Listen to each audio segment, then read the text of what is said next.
I'm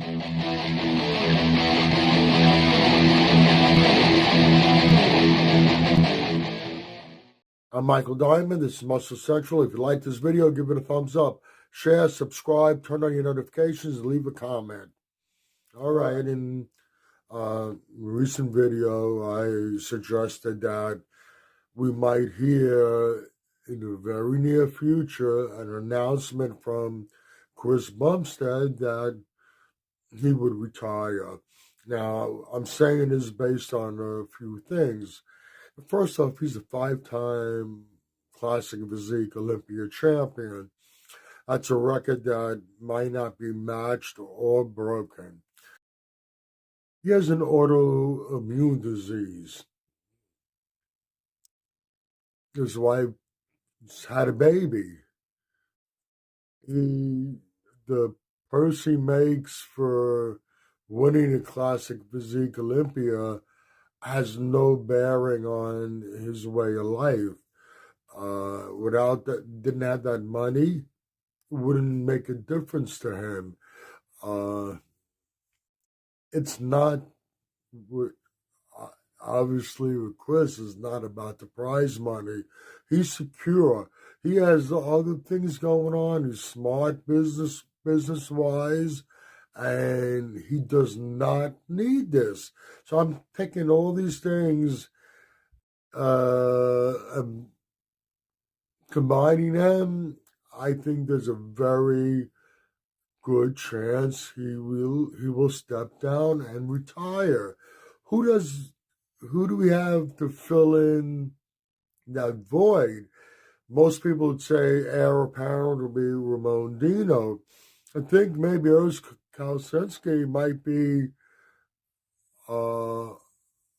more of a candidate, a bigger candidate, more likely candidate, step in and fill those shoes. Yes, Ramon Dino has beat him on a couple of occasions, but Ramon Dino is also at a point where there's not any room for improvement as far as putting on any muscle size.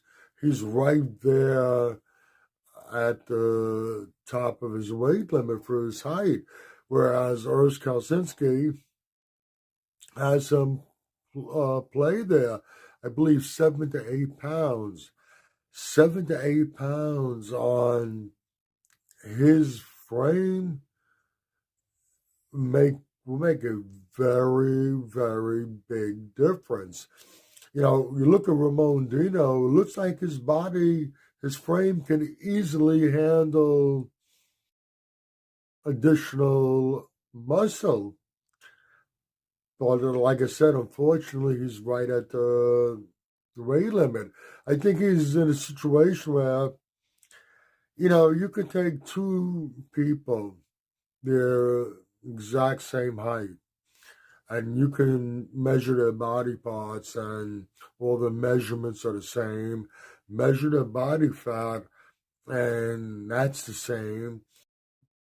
Theoretically, they should be just about the same body weight, but there can be a bit of a difference in body weight, even with all those other things being the same. Some people just have denser bones, and that will make up for some body weight.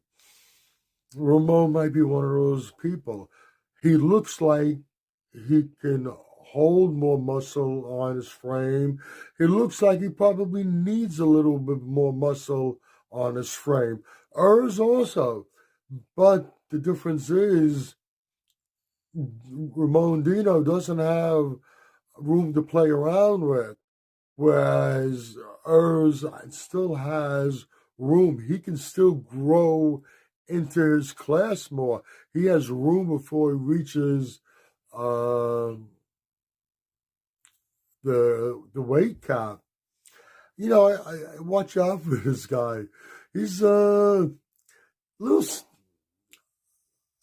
I'll say sneaky, but not really in a bad way. You know,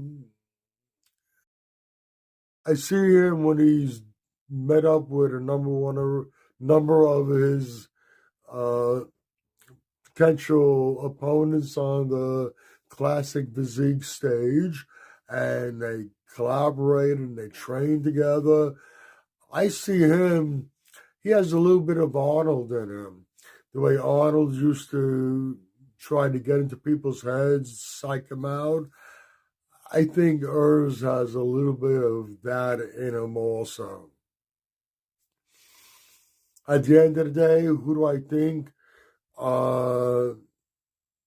would most likely fill in Chris Bumstead's shoes if he steps down from the Classic Physique Olympia title?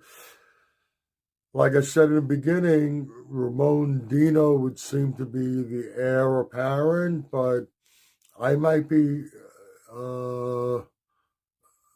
have my eye on Urs a little more than I do Ramon Dino. If you agree or disagree with what I've said, let me know in the comments section. This is Michael Diamond. I'd like to thank you for watching Muscle Central.